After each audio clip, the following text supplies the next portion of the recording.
We love the San Francisco 49ers deep in the heart. Like Joe Montana in the corner, D. Clark. Garrison Hurst, stiff farm going 99. Don't get it twisted, one and all with prime time. John Taylor, Jerry Rice. It's the 49er Faithful UK show. It is February and we're doing a game preview. So that can only mean one thing. It's a 49ers Super Bowl game preview show. So this is it. After the disappointment of Super Bowls 47 and 54, losing to the Rams in the 2021 NFC Championship game, having a game taken away from us last year by Brock's injury, once again, the Niners are back competing for a Lombardi. I'm Gareth Ellis, and barely containing their excitement, as I can see from here, is Paul Hope. Super excited, Gareth. Let's go! Super Bowl, baby! It's Lee Gowland. Super Bowl, baby. Super Bowl. And it's Naji Karar. Hello, everyone. A very hungry Naji Karar, we should point out. I am very hungry. Hungry. No, I'm just hungry. I'm just hungry. I need food. You're all looking quite calm, or quite smiley, or feeling positive? I'm feeling confident. Definitely feeling confident. I'm very confident. Yeah. I'm going to ask you a question, you guys, before we get into this. Because I don't do it, because it really annoys me. But do you guys get into the whole media week and do you watch content from the Not Super really. Bowl? I don't. No. I hate it. It's so the questions they ask players are so stupid. Yeah, and it's the same questions every single year, just different players answering them. Yeah. Yeah. It's just I don't get into it. So, what about you? Paul? Only Do you get thing into it? I enjoyed, Nadji, was I said on the live there was a young kid, 11-year-old Jeremiah, and he was brilliant with the players. And I know you've just said you don't like it, but go watch him interviewing Patrick Mahomes, and they're talking fantasy football. And every time the kid says to Patrick, "Who are you picking?" and Patrick says, "I'm taking Lawrence Taylor," the kid goes, "God damn it, that was my pick!" And it's so funny. But he spoke to Warner, he spoke to Kittle, and he was very polite. So I like seeing that side of the NFL. But in regards to the stuff at the start of the week, to answer Gareth's question, I've done a few shows with Chiefs fans. They're very smug. And some score predictions, we might as well not turn up if you listen to Chiefs fans. So I cannot wait to get into this tonight, because some of them are just getting funny beat. you should say that. I mean, you look at the analysts, and all the analysts are going for the Kansas City Chiefs. I mean, we may as well not turn up because we already beat. I know it's so well. Yeah, we are favourites though. So we favourites in Vegas, but if you have a look at all of the analysts, I think there's 2 out of maybe 15, 16 analysts that have picked the 49ers. Yeah, I trust Vegas more than the analysts. Hey, the underdog narrative suits me. They are the defending champion. Yeah. But it just meant doing, when you step outside of our bubble and you do shows with other fans, like one guy I was getting beat like 31-10, or like I was sat there thinking, he's not watched the 49ers play this season. I know we can be accused of being a bit biased, but I was thinking, crikey. Yeah. We'll get on to it, won't we? Okay, that's first of my couple of notes were already taken there, really. What I was going to start with before we got to the game was the awards ceremony, which came out. Obviously, a good award for CMC as Offensive Player of the Year. I mean, don't even think that was close. And Patrick Willis inducted into Hall of Fame, and then a load of other bullshit awards that I didn't really pay much attention to. Yeah. Anyone else take on it? Yeah, the Flacco one is disgraceful. Honestly, the guy died on the field and he doesn't get it. That's disgraceful. It's plain and simple. You can talk about the other ones, and there is arguments for Stefanski and whatever, but not giving it to Damar Hamlin is criminal. I don't get the Stefanski one myself. I mean, one and done in the playoffs. I mean, compared to D'Amico, or he lost it's a regular season award. It's not a postseason award. Yeah, he lost 3 QBs and got his team to the playoffs. So you can argue for it. But yeah. But Joe Flacco, what's he coming back from? Being shit for the last 5 seasons. Yeah, being on his couch. It was like Smith last year, wasn't on it? the bench. Yeah. They've turned it into an award of you're bad for a couple of years and you're coming back. Yeah, Geno Smith. Yeah. It's just, I mean, Geno Smith. He was on the bench for quite a while, so it kind of made sense. But yeah, but he was never there to come back. So it's late bloomer award. I mean, anyway. the whole award thing is kind of a farce anyway. So whatever. Apart from CMC getting defensive player of the year, yeah, no, he deserves it obviously, but there's only one award that matters, and it's the ring we're going to get in a few weeks. A few days. Patrick Willis inducted into the Pro Football Hall of Fame. Controversial. I don't think he should have been in, but I think he should have been first ballot. Nah, I don't think He so. should have been a first ballot. He didn't play long enough, and he didn't win a Super Bowl. It doesn't matter. The years he played for 8 years, and he absolutely dominated the Oh no, position. I agree. I just. I don't think that the winning the Super Bowl is relevant. No, Dan it's Marino completely shouldn't be in the Hall irrelevant, of Fame then. Yeah, no, Barry but Sanders shouldn't be in the Hall of Fame that- then. my point is, if you're not going to win trophies, you have to have a career that spans quite a while. And I'm not or saying dominate, no, dominate for a significant period of time. Don't get me wrong. I absolutely love Patrick Willis as the first jersey I bought. I'm just saying, 8 years in the league, that doesn't. It's the Hall of Fame. It's not just you've been good for 8 years. I don't know.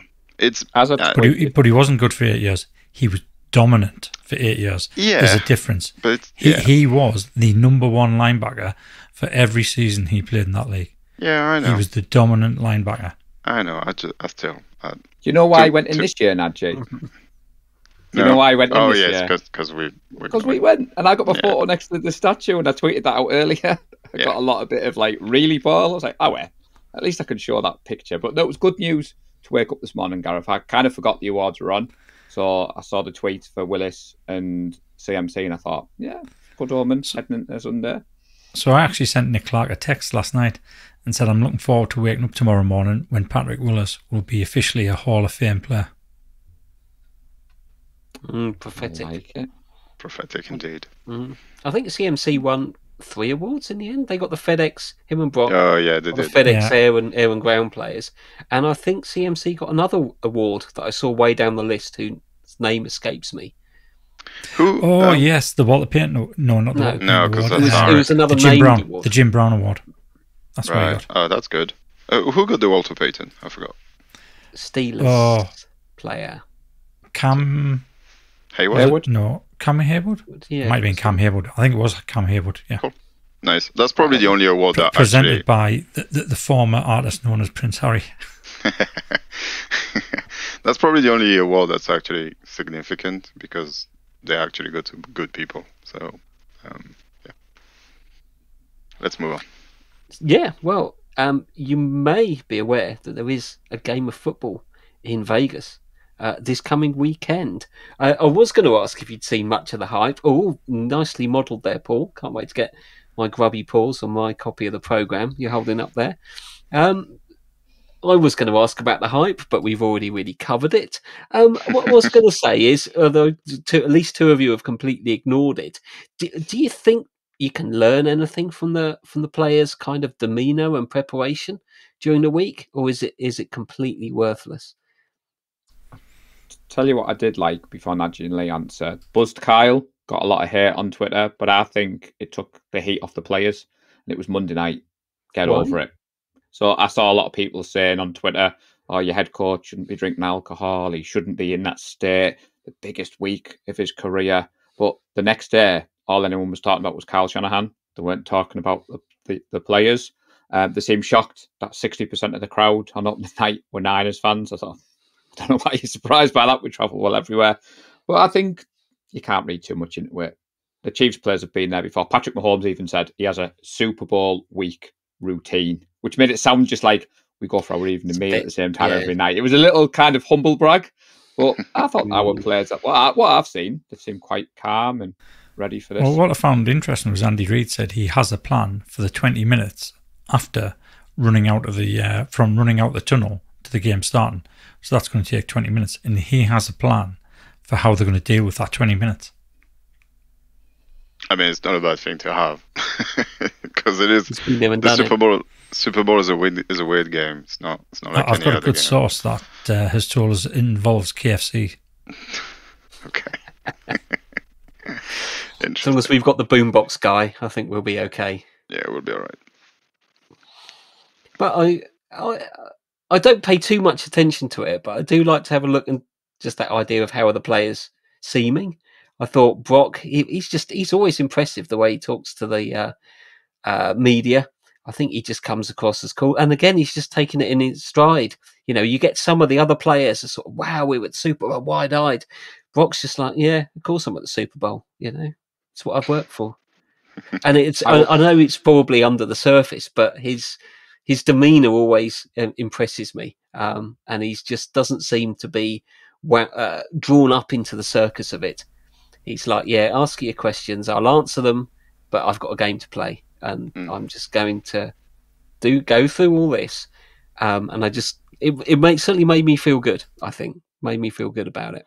I was very impressed by our good friend Dre Greenlaw. He seemed to be handling the pressure really well, and that message was from the heart. And if you haven't seen it on YouTube, go over to YouTube, because my good friend Lee Gowland edited those three together. So the background, Gareth Anthony Wootton, who's part of the group, journalist out of Vegas, sends me a message to say, if I can get some stuff for you guys, do you want it? I was like, yeah, no problem. We waked up to a text to say, I've got Connolly, Gibson, Greenlaw. That's all it said. And then the footage dropped on the afternoon, and I was like, wow. For Dre Greenlaw and name check the group, obviously look at the camera and point. I don't know about you three, but that was awesome for me. And I love the fact that we've been able to share that footage. I loved it. Yeah, cool. I loved it. I enjoyed seeing Chris Connolly, because he's not a guy I've really kind of ever seen or certainly heard. And it was great to see him. Favorite player of all time. Good advice about the coffee, but I don't think he knows a lot about the group. Yeah, I know that it will be a lot of coffee. I think Chris Connolly should be in the Hall of Fame, personally. But, yeah. 84 jerseys. What are these orders coming for 84 across the pond? The Discord chat did like that, though. I did like that banter the other day. Yeah, it's good.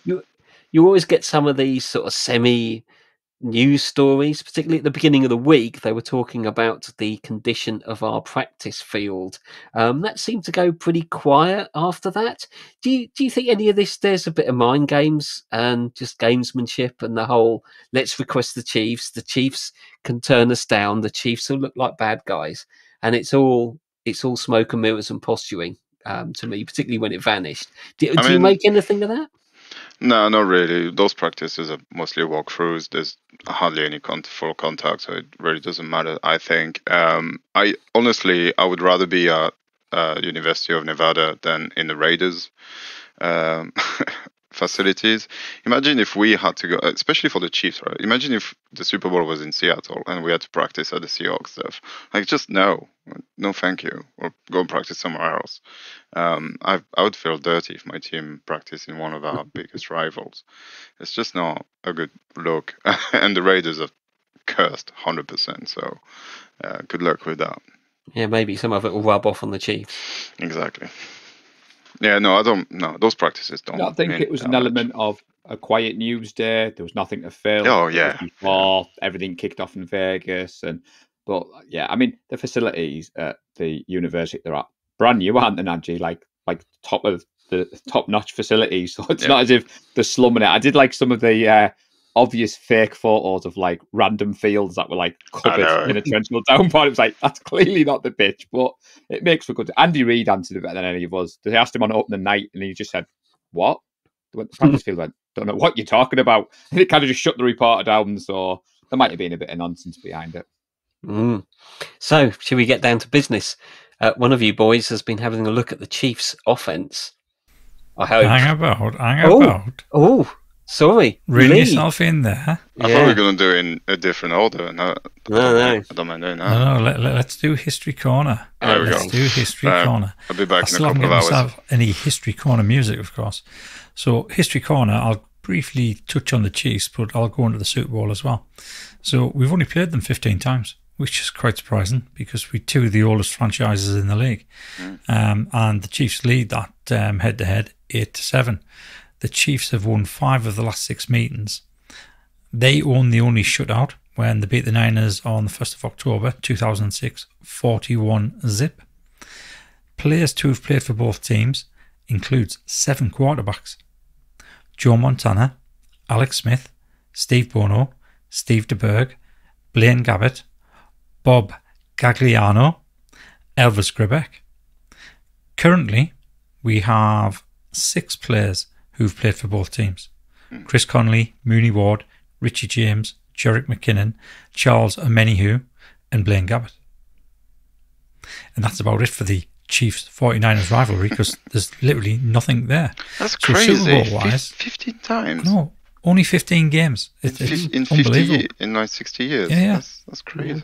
Yeah, I couldn't believe it myself. Every 4th year, isn't it, on the cycle? Yeah. So, Yeah, basically. And it's and just one hit Super Bowl. where we don't finish in the same position in our divisions, because generally you would face them at least more than once every, I think it's once every 8 years, isn't it? Well, every 4 years, you once every rotate 4 through the years. AFC, That's right. right? So once every 8 years you play them at home. So yeah, it's unbelievable that we've only played them 15 times. Yep. So, Super Bowl. Now, because of this whole Leeds conspiracy thing, I know how wacko people are out there. So they might be thinking there's something in the jersey colour where we win or we lose. But there's not. So we've won 3 times in red, won 2 times in white. We've lost in both red and white. So there's absolutely nothing there. So if I hear anybody coming up with a conspiracy theory to say we're not going to win because we're playing in white, I've shut that down straight away. Super Bowl records. Believe it or not, the 49ers either own or co-own 40 different Super Bowl records. Okay. And Jerry Rice's name is in a lot of these. So most points scored, Jerry Rice, 48 points. Most touchdowns, Jerry Rice, 8. Most touchdowns in a single game, 3. That's been done by 4 different 49er players. It's been done 7 times in total, 6 different players. Roger Craig was the first 49er to do it in Super Bowl 19 with a rushing touchdown and 2 passes. Jerry Rice did it in Super Bowl 24, 3 passes. Jerry Rice did it again in Super Bowl 29, 3 passes. And Ricky Watters also did it. The most touchdowns in a single quarter was scored by Roger Craig. And that was in Super Bowl 19, 1 rush, 1 pass. Highest passer rating, minimum of 40 attempts, Joe Montana, 127.83. Most touchdown passes in a half, 4, Steve Young in Super Bowl 29. Most touchdown passes in a game, 6, Steve Young, Super Bowl 29. Lowest percentage passes intercepted, 0%, and that was Joe Montana over 4 games. It was also matched by Jim Plunkett, but he did it only over 2 games, not 4. The longest touchdown run by a quarterback, Colin Kaepernick, 15 yards in Super Bowl 47. Most rushing yards for a wide receiver, Deebo Samuel, 53 yards, Super Bowl 54. Most receptions in a career, Jerry Rice, 33. Most receiving yards in a career, Jerry Rice, 589. Most receiving yards in a game, Jerry Rice, 215. Most receiving touchdowns in a career, Jerry Rice, 8. Most receiving touchdowns in a game, Jerry Rice, 3. And he did that twice in both Super Bowl 24 and Super Bowl 29. Most yards gained over a career in the Super Bowl, Jerry Rice, 604 yards. Now we get into some bit more obscure records. Most safeties in a game, Chris Culliver with a blocked punt in Super Bowl 47. Now there's a load of others in there, so I just kept it to the 49er players. Most punt return yards in a career, John Taylor, 94. Highest average punt return yardage in a career, John Taylor, 15.7 yards average. Highest average punt return yardage in a game, John Taylor, 18.7. Most field goals in a game, Ray Wershen, 4, Super Bowl 16. Most points after touchdown in a game, Mike Coffer got Super Bowl 24, and Doug Bryan in Super Bowl 29. I haven't actually put how many they got there. Must have missed that one. Most consecutive Super Bowl victories, San Francisco, 5. When it says consecutive, it's not like back to back to back to back. It means getting to the Super Bowl and winning. Longest Super Bowl win streak, San Francisco, 5. Actually, no, the most consecutive Super Bowl victories is back to back. San Francisco shares that with quite a few other teams. Most points in a game, San Francisco, 55. Largest margin of victory, San Francisco, 45 in Super Bowl 24. Most points in the first quarter, San Francisco, 14. Now that did surprise us. I could have sworn somebody had scored 21 points in the first quarter in one of the Super Bowls. Most points game combined, San Francisco and San Diego, 75 points. All right, let me scroll down here because I'm losing myself because I've got that many on here. I can see Najee losing the will to live here now as he's wasting away. Most touchdowns in the so game. hungry. San Francisco, 8. Most touchdowns in the game combined. San Francisco and San Diego, 10. Most field goals in the game, San Francisco, 4. Most field goals attempted per game, San Francisco, 7. Did you say 400 or 40? 4. No, the number of records. 40. 40. Okay. I know it feels like 400, It but I feels promise like you, it's 400. only 40. I'll tell you what, let's see if I can pick out some other ones. Pick up some I mean, interesting we- one. we- Do you know we what? almost The finished 14 that. points in the first quarter. You're right. Didn't the Seahawks score 21 on Denver? Well, apparently not. You know when they like it was end of like the first quarter, second. yeah, quarter, because it was but like a pick Yeah. 6 and a safety, and then I could have sworn it was 21 points, but I did double check it because I was getting this off. What did I get this off? because I remember Might that be on game being Wikipedia. fast But I did double check it. ever. It was done pretty fast, wasn't it? Yeah. So when you texted me earlier, Lee, and you said you were finishing off your notes for History Corner, and I thought, can't be that long, surely. And then you've come on, I'm like, now it makes sense, buddy. Well, yeah. I went. I'll be honest. I mean, I was like Najee. I kept on scrolling down. I was thinking, Jesus Christ, he's another San Francisco one, and another, and another, and another. Go on, And it was never keep ending. on. Get through it. We'll get to the bitter end. Yeah. Well, I mean, there's only a few left there now. I forgot the first one. Um, Could you start over, please? Sure, of course. Most rushing touchdowns, both teams, San Francisco 4. No. Most passing touchdowns a game, San Francisco 6. Most passing touchdowns a game for both teams, San Francisco 7. Most first downs rushing, San Francisco 16 in Super Bowl 19. Fewest fumbles lost, San Francisco 0. And fewest turnovers in a game, San Francisco 0 on 2 occasions. And that is Thank the you. 40 records that San Francisco either hold outright or co-own. And that's pretty much History Corner. Thank God. Didn't really want to go into the game in 2019 for obvious Well, reasons. I'm gonna It go in still hurts straight now. with a baldy, and I'm gonna say CMC is gonna break 3 of those on Sunday. Ooh, that's good. I like that. Baldy straight away. Baldy Najee's straight doing away. business. Yeah, I like So hungry I'm Najee. assuming you're going to go for more safeties in a game, yeah, that's the one. Most interception by CMC. most field goals attempted. That's right. Yeah. Most let's touchdown think of passes another thrown. one. Yeah. Yeah. Yeah. So over to you guys. Let's hear about these teams. Yeah. Offense and defense, Chiefs. What do we do Thanks, first? Go on, Uh, Najee. go on, You're losing Najee. the will to live, so we might as well let you. Let While me, we still got you. let me He's bring definitely this up. hungry now. Yeah. I'm getting there slowly. Okay, let's do offense. People watching on YouTube, I know some of you are. Thank you so much for doing so. That's really cool. Subscribe if you're not. We're so close to 1,000. All right, let's start Mahomes straight away. He's very good. He's very, very, very, very, very good. I think this year is pretty much all they've got. I know they've got Taylor Swift's boyfriend, but we can't. Unfortunately, I think the only reason they're here is because of Patrick Mahomes.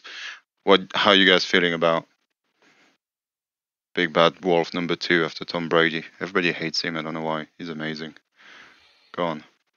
I'm not too concerned about him because I think we're going to get pressure on him all game long.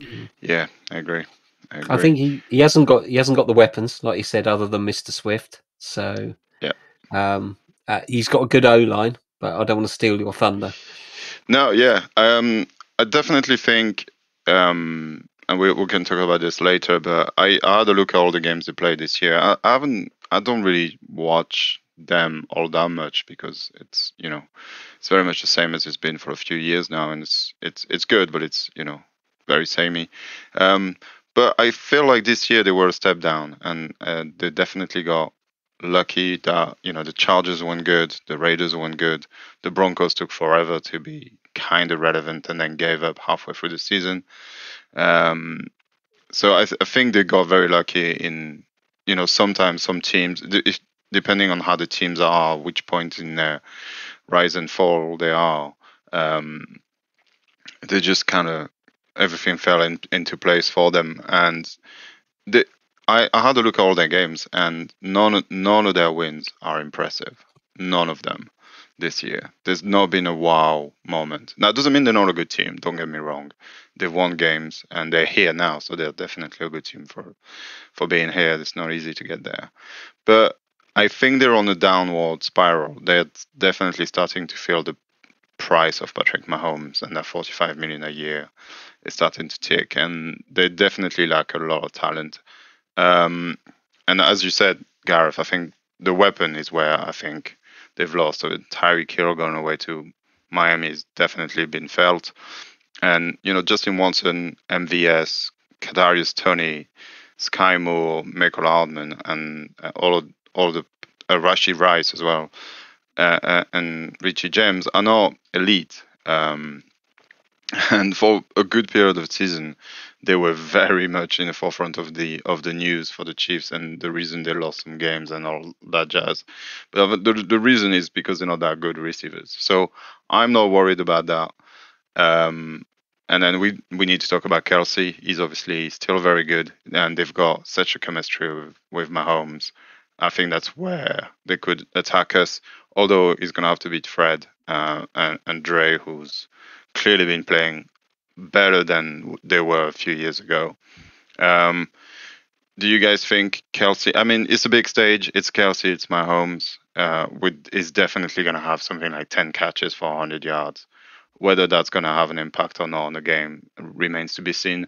I think it's going to be one of those games where, a bit like Cooper Kupp a year ago, he will have catches. He may even score a touchdown or two, but ultimately it won't actually impact the game all that much, just because of the way those players are. It's very, very difficult to keep them quiet completely.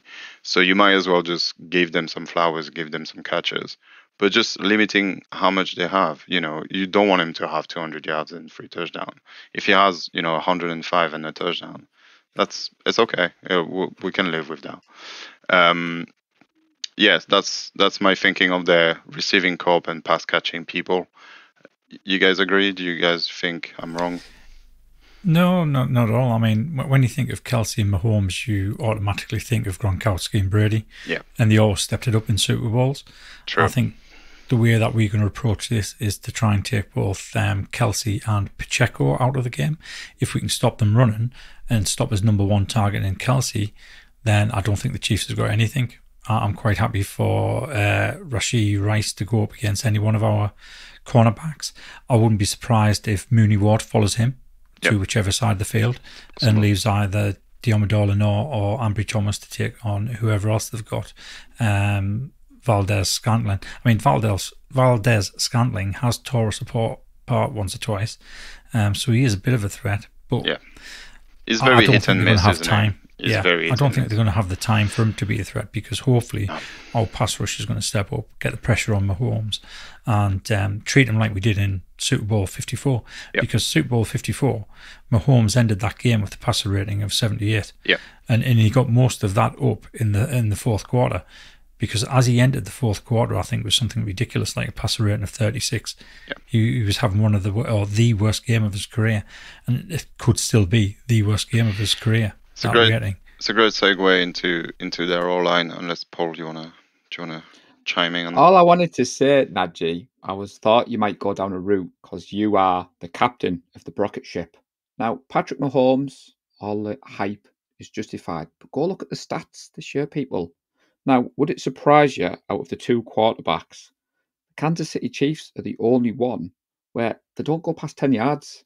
Patrick Mahomes isn't doing Superman anymore, Nadji. He's not running around. He's not airing the ball down the field. You said there, rightly so. He's going to Kelsey. He's going to Rice. He's going to Pacheco. You mentioned that's because earlier. He's a game manager. Dink and dunk. I was about to say, believe it or not, out of the screen pass, Mahomes is the top. It's 15.7% of his passes. I mean, that's a worry, right? Because we've been struggling to defend the screen this year. It's what they do best. I mean, of the 12 field zones over 10 air yards, apparently Kansas City are only proficient in 2. And those happen to be right down the middle of the field, where you said it better than most, Fred Warner patrols. And like you've said, Kelsey's coming towards the end of his career, but he's got that stardust still, hasn't he? He doesn't run a route properly. If you watch Brandon Ayuk run a route, if you watch Kelsey run a route, Kelsey just kind of jogs in the middle and is open.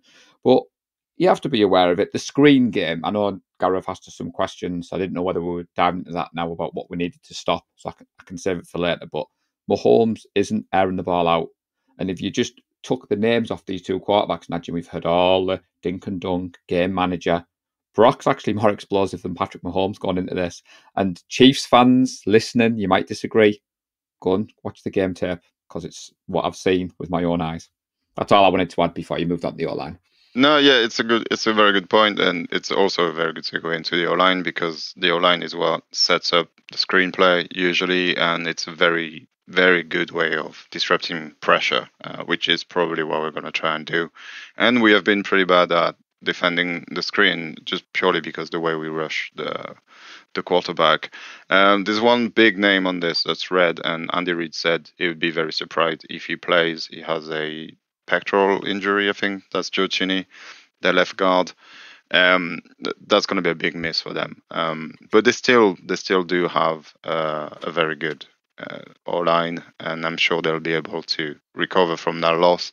Although that's Gravedigger's spot right there. So hopefully we can see why we signed him finally, and he can explode on the stat sheet and on the screen. That would be great to see. Yeah, no, I was going in there. Pacheco, really fast running back. Not so much running, but catching the ball out of those screens and little dick and dunks around the line of scrimmage. They're very good at doing that.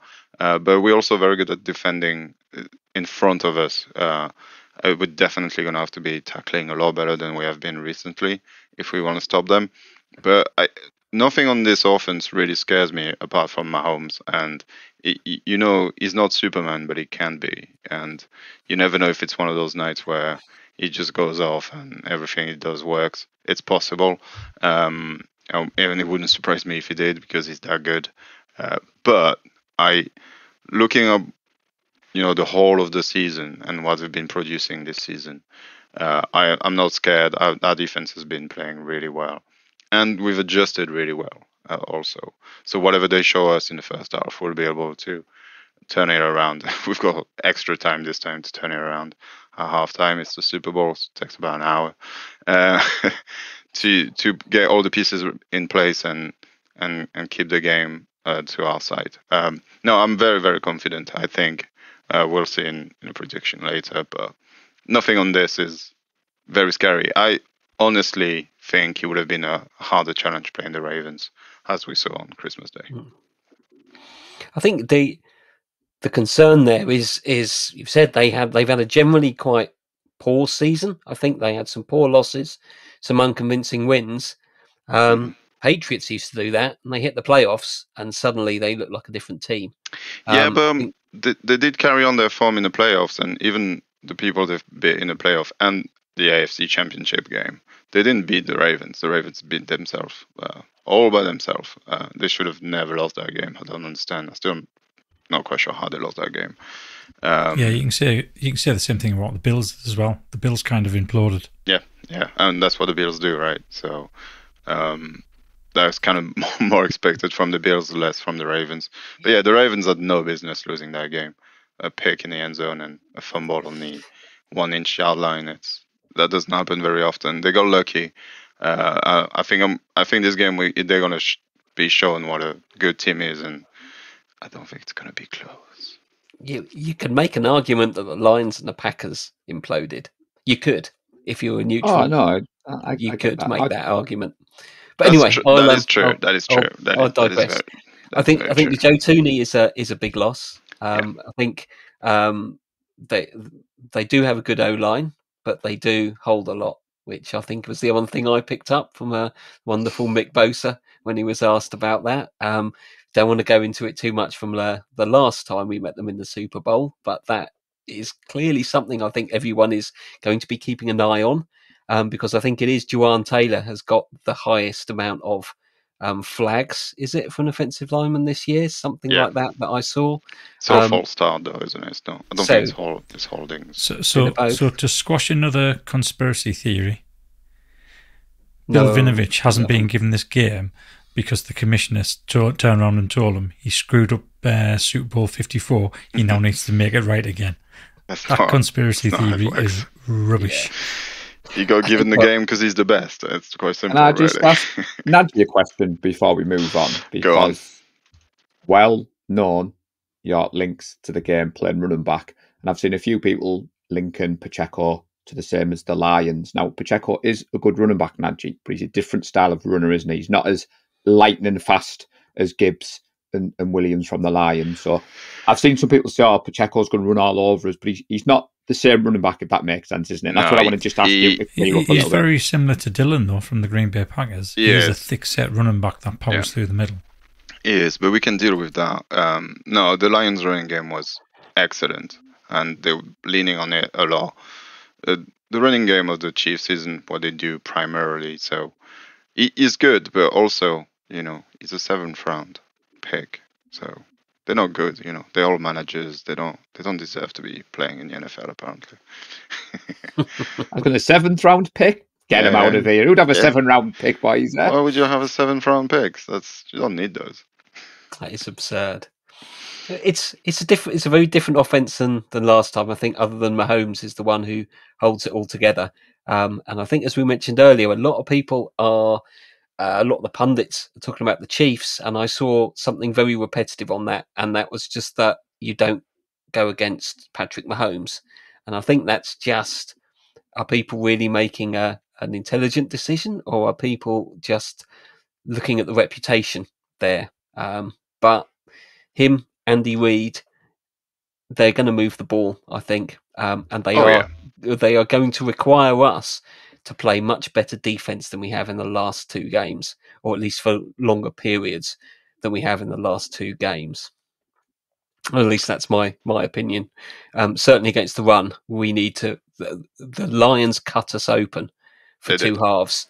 If the Chiefs do that, we came back in by beating 2 very inexperienced teams in those situations, and they let us back into the game. If we do the same thing against the Chiefs, they're going to not let us back into the game. So we'll see. I'm happy to be wrong. Yeah, I've got to agree with Gareth. Like we need to start strong. Yep. We need to start the game like we finished the second half against the Detroit Lions. I mean, that's a given, side, right? We were completely absent of the first half of the NFC Championship. It's not like and the Packers game we were slow.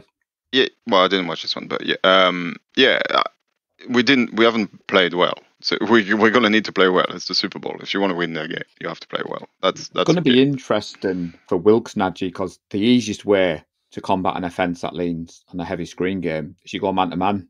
You take away the easy throw and you force the receivers to get open. And we know Wilks doesn't play like that. And I was going to allude to that in the questions Nadji asked us later. So is Wilks going to be able to step up early doors and mix it up? Because he's got the players there that he can do it.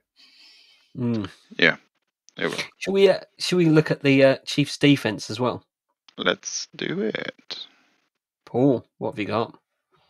Well, interestingly enough, if we did this a few years ago, the Chiefs' defense section wouldn't have been as long. But to be fair, chaps, they've been good this season. They play man coverage with safety help at the 2nd highest rate in the NFL.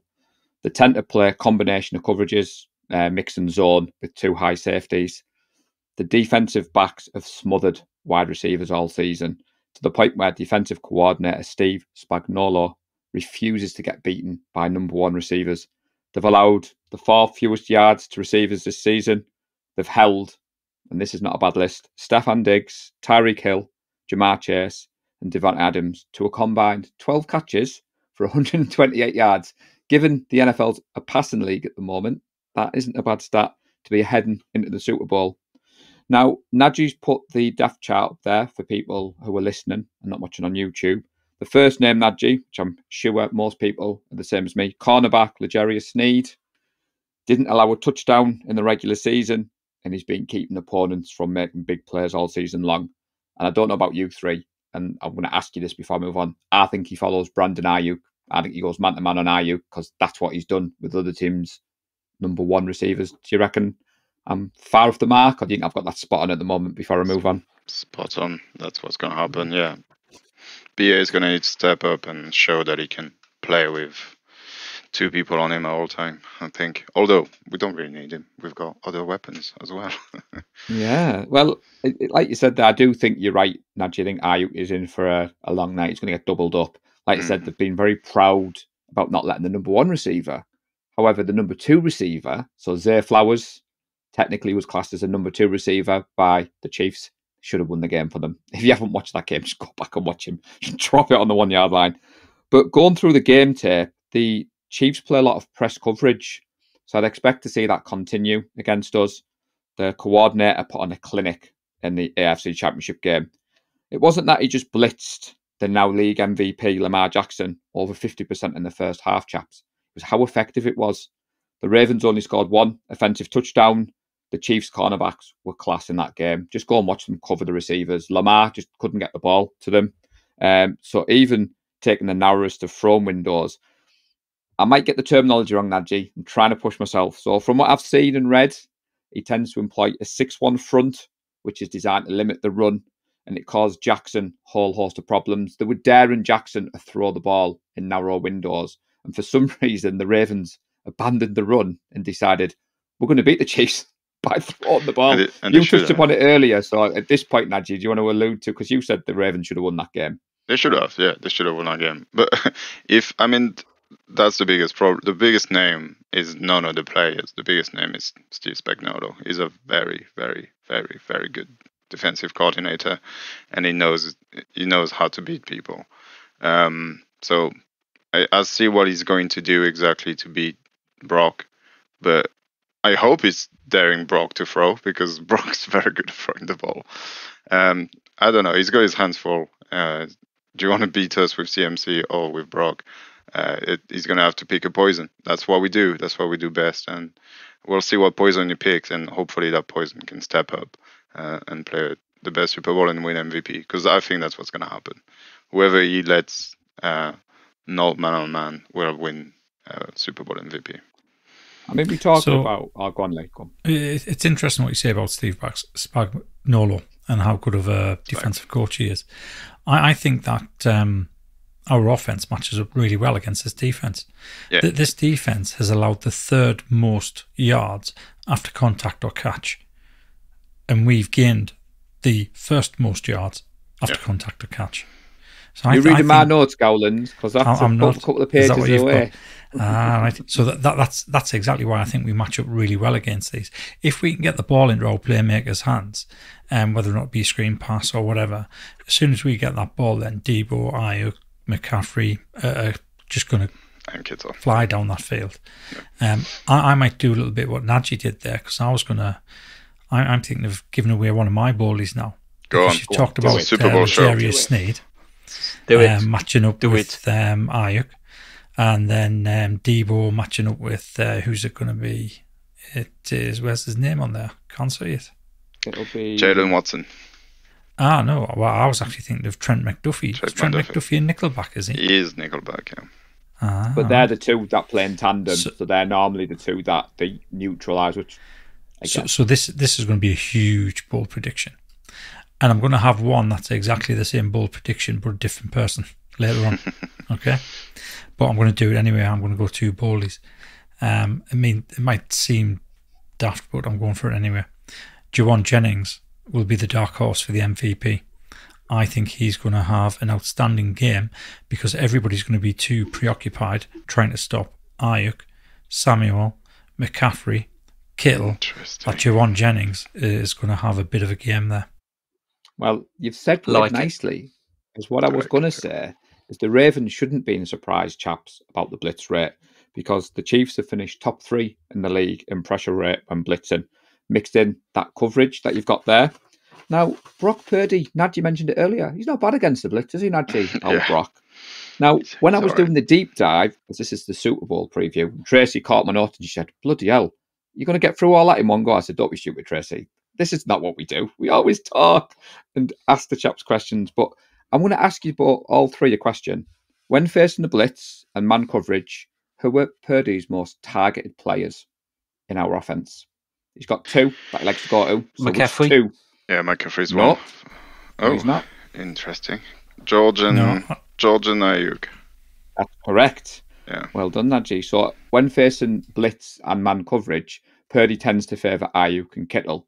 So Lee stole my thunder a little bit there because you've gone for Jennings. I think Kittle could be in for a big game. If Snead succeeds in taking away Ayuk, you're going to see Kittle go up against their linebackers. Now, their linebackers are all right, but they're not Fred Warner and they're not Dre Greenlaw. And like you said, Najee, pick your poison. And I've put a note here to say, although you could argue CMC, Debo, Jennings, Juszczyk, just whichever one of these Avengers you want to slot in there. So for me, the 49ers are more suited to any other team in the NFL going up against this Chiefs defense because we cause mismatches from positions outside of the receivers. The Chiefs will be looking to the man that I thought one of you might have mentioned by now. So Chris Jones is a name I've heard a lot of Chiefs fans talking about. They want him to dominate against our guards. Now, the Chiefs' pass rush has been really good this year, chaps, getting to the line of scrimmage and batting passes down. Why do you think that's important in this game? Because it's happened to Purdy. Purdy's had a few passes batted down at the line of scrimmage. Yes, Gareth. He does, Brock Purdy's the third most batted passes down in the NFL this year. Now, it's only 5, but 5 batted passes sounds a lot when Chris Jones has 5 alone. So the Chiefs are very good at getting that disruptive force at the line of scrimmage and getting the hands up, basically, and trying to take away that quick out. Jones himself, Najee, on critical plays, tends to line up at defensive end. As Steve, because I'm not even going to pronounce his surname, Lee, I've got a mental note. Do not mess up the coordinator's name because the Chiefs fans will get angry. He's known for being aggressive with his blitz packages. We thought the Lions were pretty good at bringing the blitz from all over. This coordinator takes it to another level. He'll blitz any player from any spot in the field. He likes to use a lot of movement, both pre and post snap, to cause maximum confusion. And you alluded to it earlier, Najee. They've got the most creative 5-man pressures in the NFL.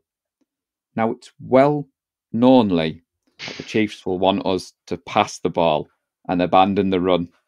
And why is that, I hear you ask? Well, because, chaps, they have the defensive backs to play aggressively. They like to play pass and allow Spagnuolo to get creative with his pressure schemes. Now, it's worth noting the 2-man coverage that they like to go to. We lead the league with a 63% success rate when going up against that coverage. So when I've been preparing this, I'm going to just stop and ask your thoughts here. I don't think this defense is that much to worry about, but I don't know whether it's my red and gold rose-tinted glasses, but I've gone and watched some of the game tape. I've gone and watched, like you said, Najee, some of their wins this season. And the more I look into it, our offense matches up against this defense. I like your confidence. I'm more worried about their defense than their offense. Let's put it at that. Yeah. And they've got Mahomes on their offense, which I think says a lot. They have a lot of names that play. It's something that always sticks around when we talk about football. But great players, they make great plays in great games, and they have a lot of those. Chris Jones is one of them. I think L'Jarius Sneed is one of them. I don't know. Drew Tranquill has been playing amazing. Nick Bolton is very good too. There's not really any hole in that defense, and they're good everywhere. And they have a lot of young people that they've drafted and crafted for this defense, and it's humming. And I'm more worried. However, we're the 49ers, and we've got Brock Purdy, so I'm not that worried. So, but what's one area that this defense isn't very good against, chaps? The yak. It's the yak. I know, but we've not been that much of a yak team this year. The run. They're terrible against the run. That's I mean, you would think the easy answer would be, the Chiefs are going to load the box. The Chiefs have used a heavy box 60% of the time, which is the 10th highest in the NFL. But that's not new to us. Every team does that against us with CMC. And think back to when we played the Rams. You hear all the fans going about Aaron Donald. Chris Jones is in that same kind of caliber. But what does Kyle Shanahan do when we play against Aaron Donald? Yeah. Does he scheme around him? Does he move the ball to the other side? Our offense averaged the 3rd most yards per carry. I think Lee stole my thunder against the loaded box. And we've led the league in EPA per rush and success rate against such fronts, which is what the Chiefs employ. So they've got the stats, the 10th highest rate stack in the box.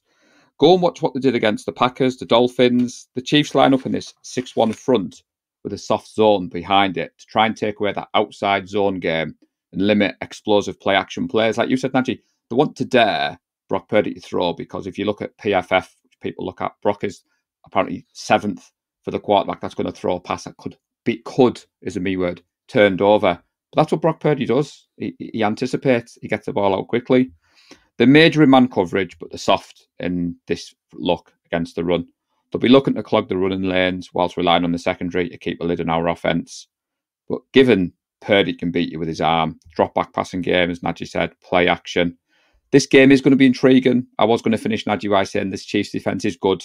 There's so many strength on strength matchups, but it will come down to whether the Chiefs can limit the run. They need to force Purdy to be perfect. And that, chaps, concludes my final defensive scouting report for the season. Wow. There you go. When you look over to the right-hand side of the defensive line there, Mike Darner and Sean Wharton, they're about as useful as a chocolate fireguard against the run. And luckily enough, those are going to go up against our strongest side for the run game, which is Trent Williams and Aaron Banks.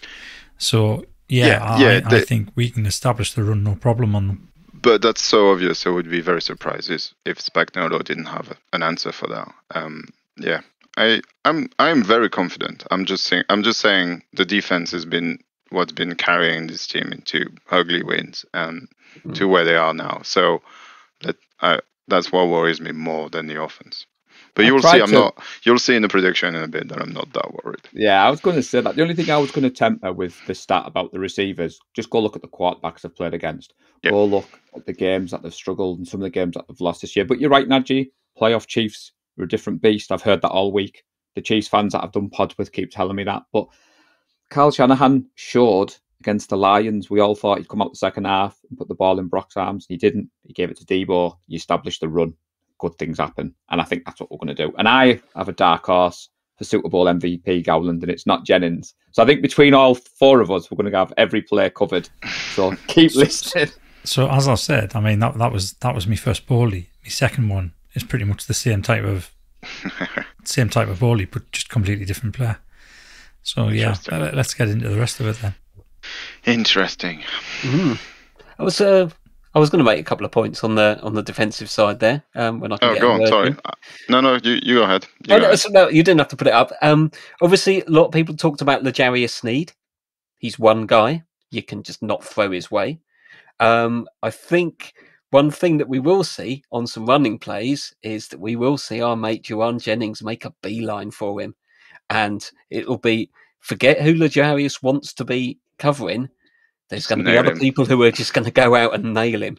And that's a difference. That's what our offense has been about. Defensive players, they love going out and hitting people. Our offensive players go out and hit people.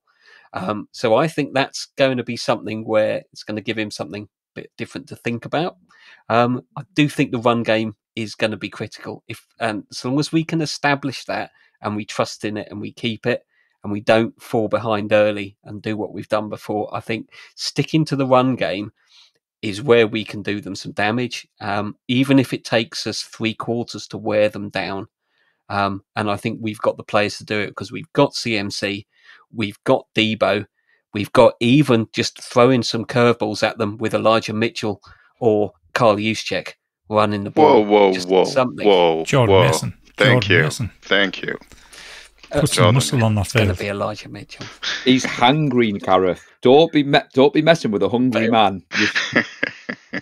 But and obviously our O line is going to need a big game, I think. But as you nicely summed up, they do like to blitz, but the way you beat that is you stare it down and you throw into it, don't you? It's suddenly the weakness of the blitz is you leave a massive wide open space in the middle. Yep. And that's where Ayuk and Kittle are feeding. So, I mean, Ravens. I'm glad you mentioned that. The Ravens' defense, the Chiefs' high-powered offense, they're not in the Super Bowl because of that. It's the Chiefs' defense because the Ravens' defense played well.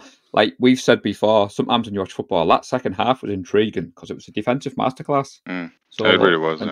Yeah. Our defense is very similar to the Ravens, as in the Ravens' strength is their linebackers. Got to hope that a couple of decent ones. Shanahan's got some stuff that he's cooked up for that. I think he knows Spagnuolo's work, so hopefully we'll have some wrinkles for him. But that's going to be a big chess battle there. I think. Did Spagnuolo and Carl's dad coach together, or am I making that up at the Broncos? Don't know. I don't think so. I decided to keep it brief because my notes were already quite long. And then you text about a minute before we started saying that you were hungry. Could we keep? So I thought, right, I'll just close the Wikipedia page down. I know he's won Super Bowls. I know he was. At the he's Giants. good. He is good from the stuff I've seen. I'm not trying to minimise, but I just thought I'm a 49ers fan. Yeah, of course. Let's move on. How do you think? How is this game going to be different than Super Bowl 54? Briefly, they're quite different teams, as in personnel. Do you want me to tell you? That would spoil my prediction. But it's a case of we've got a much better quarterback who can actually make plays. What does that word mean? Gareth just mentioned, chaps. Briefly, I don't think we do that on this show. We don't do this on this show at all. Yeah, it's going to be a lot different. 54 was, we knew that a lot had to go right for us to win that game. The Chiefs were really strong that year. Yeah. And it did for a lot of time, and then it didn't. And we saw what happened when it stopped doing it. I think we could beat that Chief team even if we have somewhat of an off day. This is where I'm at. I think we're the strongest team this year compared to them. So I think the chips are on our side. So that's where I'm at. And if we did fall behind, especially early on, I wouldn't be worried that we couldn't get back in, which was in Super Bowl 54 was the case. Had we fallen down, I mean, we did fall behind and then we couldn't get back in. That's why we lost it. But I think the main difference is you look last year, the Eagles went toe to toe and they didn't have that finishing pedigree where the Chiefs and the Niners have both been in recent Super Bowls. There's championship pedigree on both sides of the ball. I think that'll show on Sunday. Like you said, both sides have got good coordinators. It's well known that Eagles Sirianni was found out this year for being a bit of a fraud. But it's interesting, these battles all across the league. You know, you've got Steve Spagnuolo going up against Kyle Shanahan, you've got Andy Reid going up against Steve Wilkes, and then, like you said, Najee, Fred Warner, Dre Greenlaw. I don't know about you three, but I've seen a lot of hate for the Super Bowl, saying there's only Niners and Chiefs fans interested. This should be a great game. I know there is really a case of underdog bias recently in the NFL. I'm not sure. I think it's because Brady's gone that people want something new and exciting, and it's Mahomes again, which is starting to become the recurring thing. And the Niners have been to the 3 NFC Championship in 4 years, so it's kind of like, this is boring. We want the Browns, and that's probably why they got so many awards. We want the Lions to win. We want new teams like the Texans and to be relevant. And I think that's why people. It's so weird, and I never understood it, why people cannot appreciate greatness when it slaps them in the face. Just enjoy whatever the best the NFL has to offer. This is probably the best Super Bowl possible. Maybe the Ravens would have a say in it, but this is a really exciting game. People that say they don't want to watch it aren't really true football fan, I think. If I was an outsider. And they're bitter too because their team isn't in it. But if I wasn't a Niners fan, I would be very excited about this game. It's there's a revenge. There's history to the oldest franchise. Why would you not be excited about this game? There's only one fan base, to correct myself. The Raiders fans must be raging now. Oh, yeah. Both of their biggest rivals partying in their new house. So that's pretty funny. That's pretty funny. So, simple question: what have we got to do to win it on offense? What has our offense got to do to win this game? Just play our game. Just be who we've been the whole season, and we'll be fine. Continue to mix it up on both the run game and the pass game, regardless of how we're doing. Yeah, absolutely. Stick to the plan. Just stick to the plan. Give Debo the ball in this one. I think Debo's going to be the difference maker. Just stick to the plan. Give it to Jennings. Jennings is going to have a 3-touchdown game. Oh my God, that's a lot. If you look at the Chiefs, and if you compare them to the Seahawks and the Eagles, who play a similar defensive scheme, go back and watch what Debo did in those 3 games. 18 receptions, 344 yards, 6 touchdowns. I think this is a Debo Samuel game all day long. I'm taking him over their linebackers. I think Purdy gets the ball to him quickly. I think they're going to have an eye on CMC. I think they're going to have Ayuk kind of wrapped up with Snead. And I think Debo's hungry. As Trent Williams said, chaps, he's lightning in a bottle.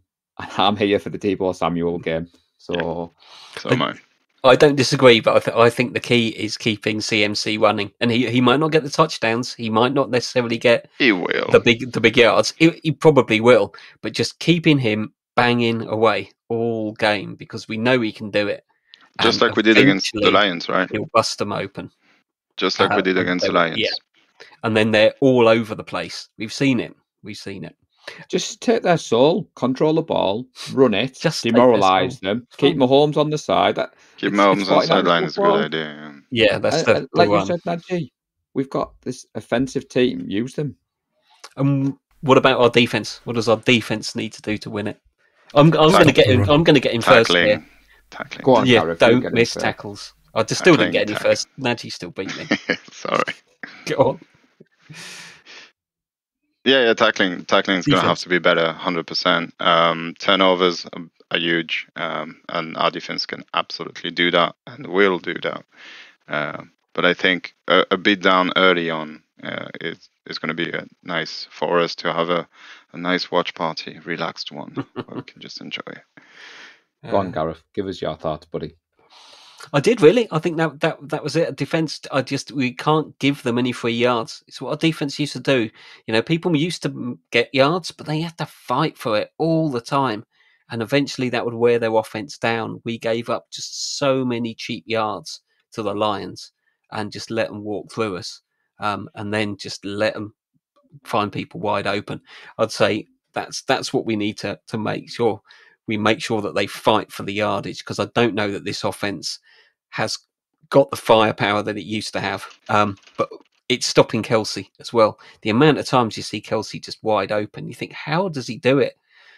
Surely you just find a defensive player and just say, stay in his pocket. I don't care whatever else is happening. Just make sure he's not wide open, because he always seems to be. And find something else for the Chiefs to do, because the Chiefs haven't been good in the red zone. They've been good at moving the ball, but they haven't been great in the red zone. So, if you look at the stats, Gareth, if you go down man, and I'm not saying we have to go man coverage all the time, when you look at the stats, they've lost more battles when their players are one-on-one in man coverage. The 19th in the league in success rate against man coverage. And I said earlier, take away the screen passes, the missed tackles is something that we have to allude to. But historically, you don't blitz Mahomes normally. But I'm going to throw that out the window. We did it to Jalen Hurts. Get pressure on him. Close those lanes down. And like you said there, Kelsey's just someone to be aware of. But the more I prepared on this defense today, and then I looked, the offense isn't what it is. That's why I'm confident. Is it fair to say that our roster is head to toe, top to bottom, better than the Chiefs? And football's a matchup game, and that's what it comes down to in my eyes.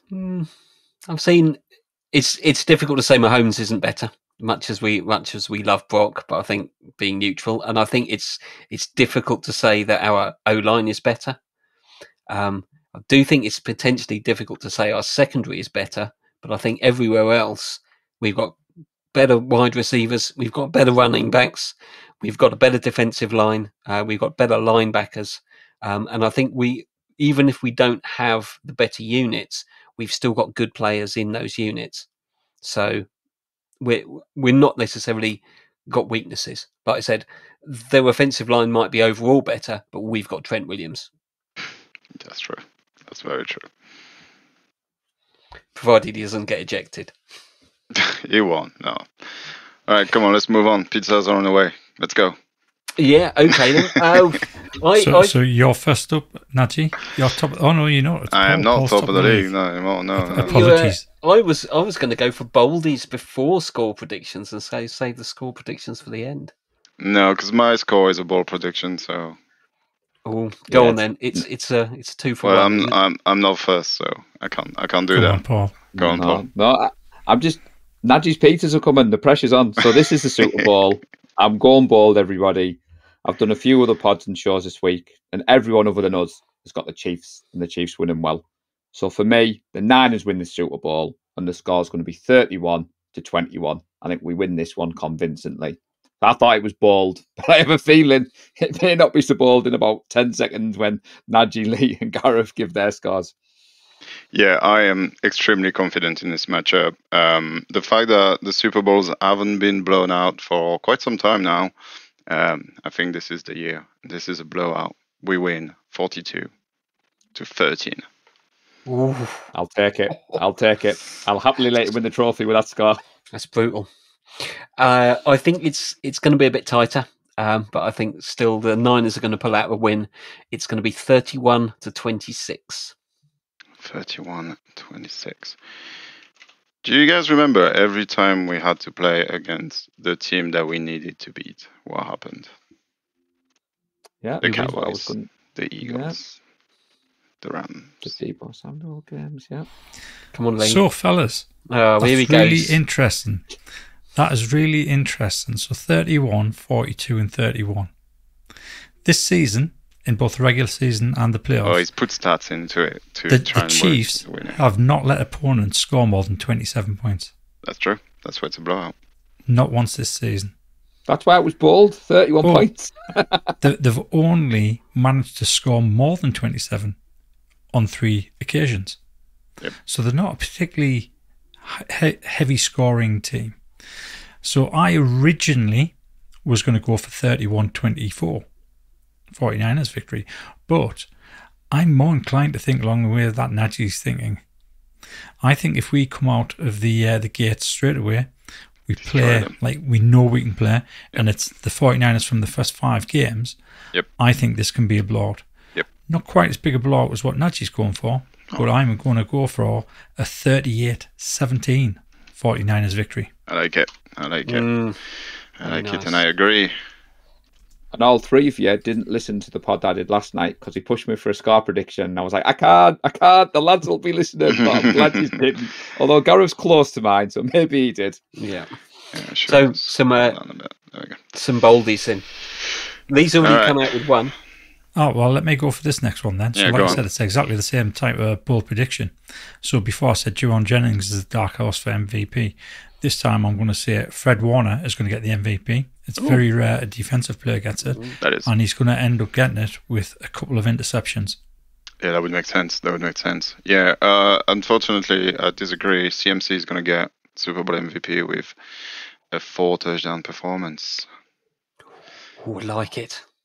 Yeah, Paul? 42 points. But just reading my notes, I have Mahomes with 2 interceptions, 1 for Warner, 1 for Ward. I have 4 touchdowns in the game, 2 for Debo, 1 for CMC, and 1 for Kittle. And we're going to see a Jake Moody field goal because that's decisive in 49ers land. That's I've good. got another one, but go. Oh, no, keep going. No, if no, you no. want. You go, and then I'll go again. I think he's going to be motivated, and he's going to be back with a vengeance. I think it's Kittle. Kittle's going to get 3 TDs, Ooh. and I still don't think it doesn't matter if he gets 500 yards and 3 TDs, and Brock has a bad game. Brock's still going to get MVP because we're winning, and the that's winning true. quarterback gets MVP, and it's just the way it is, and it's wrong. But there it is. But I've also got. There is. I'm not going to say exactly what it is, but Diomedor Lenore has got a big play left in him this season because I said that last time, and He does. It could be an interception. It could be a massive hit that stops a 3rd or 4th down conversion. Could be a forced fumble. Could be anything. I like it. Demo is going to make an impression. Do you know Wonderful. what the boldest prediction is going to be, boys? We're going to be dancing in red and gold at the end of the night. I mean, that's Cannot not bold. wait. That's just going to happen no matter what. That's yeah, fact. I've got one more. Go This is the game where we finally say that Ray McLeod was a great acquisition because he will return the second half kickoff for a touchdown. Wow. I've Love got to one see more. that. Go on. I've got one Keep more as going. well. Brock Purdy is going to be the first quarterback in Super Bowl history to have a perfect passer rating. Oh, that would be insane if he could do Imagine the that. haters. the Oh, Brock they haters couldn't after say anything. Yeah, I wish fancy he game does. manager getting a perfect score Yeah, I well, wish for the it second does. time in the same season. If there's only one ball prediction that will happen the whole season, is this one, so we can put all that Brock talk away, and finally everybody would agree that he's amazing. That would be great. Great nobody's ball, love it. nobody's come out with we're too much on the defensive side. I've got a Bosa sack, and the Chiefs are going to lose at least 20 yards on it. He's going to chase Mahomes down, and Mahomes will be running around all over the place, and they'll lose like 20 odd yards. And Bosa finally gets him down. Fair enough. I just thought the Chiefs' offense won't be on the field that much, Gareth. Of course. So I thought this fight this gone for away. I'm joking. So I think that's probably enough on the game. Have we got some shout outs, Paul? You wanted to mention a few things. Yeah, so I just want to say thank you to Lawrence Lofts and Dan Goldsborough, who went down to London today. They went to the venue that Will Gavin and TalkSport used, and they were recorded for a Premier League TV show, which talks NFL and Premier League. Apologies to Eric Oregard, because I don't know football. I sent him the text, and he was like, Reading and in the Premier League, Paul. So I'll give you all that one for a laugh. But it was good to see the two members down there flying the flag. And I just want to say, Gareth, red and gold this weekend. If you're out and about, if you're not with us at the watch party, tag the group. I want to see the flags. We're in the Super Bowl. Let's enjoy it. I love this community. It doesn't matter where you're watching the game. We're all watching it together. And just say that was all I wanted to say before I hand it over. Is there any more messages from you guys? Otherwise, I'm going to go for the wrap up. No PSAs from me. No, see you all in Leeds. It's going to be amazing. No matter what happens, it's going to be amazing. I know it for a fact. It's going to be fabulous. It's well known. We're nearly at 1,000 subs on YouTube. Yes. Dropped the bomb. Yes. That way, when we hit 1,000, he's managed to secure a Joe Staley bobblehead. I don't know what the competition is yet. El Presidente surprised me with that one. We'll figure it out. I don't think he knows. But once we get 1,000, which, to be fair, chaps, if you'd said to me 6 months ago we were going to hit 1,000 subs for the Super Bowl, I wouldn't have believed you. So thank you to everyone who subscribed. It's been amazing. Make sure you subscribe. As Najee said, 1,000, Paul. I won 1 million. So, all right, Najee, that's the next target, buddy. Well, let's do 10,000. One at a time. One at a time. So thanks, lads. That's been great. And thanks to everybody who listens and watches the show. Do share photos of where you are over the weekend and where you're going to be on Sunday. We do love to see them in the group. If you can't, Richard. If you can't make it out, the game day threads will still be active, and they will be there to keep you company throughout the game. We will be back. We will do a review show sometime next week, voices permitting. But I can say it'll be either the greatest or the worst show ever. I think that's fair enough. So that's It'll be the greatest. No matter what. It's going to be the greatest. Yeah. The introductions, the interviews, the interesting stories, the irritating distractions, the turf talk, the training, all the talking heads are done. The preparations, the pop stars, the games we've won and lost, the injuries, the tackles, the touchdowns, the sacks, the toe taps, the catches, the drops, the season celebrations and disappointments, all are done, because all that remains is one game. The players and the coaches and the refs. Barely 100 will take the field in front of thousands in Vegas, millions around the world, and hopefully a couple of hundred of us in Leeds. It will be redemption and revenge, or disappointment and despair.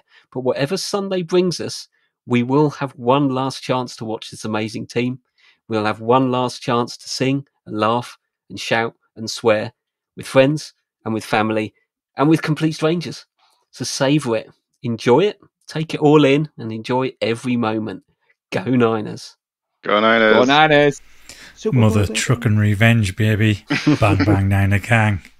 We love the San Francisco 49ers deep in the heart. Like Joe Montana in the corner, D. Clark. Garrison Hurst, stiff farm going 99. Don't get it twisted, one and all with prime time. John Taylor, Jerry Rice down the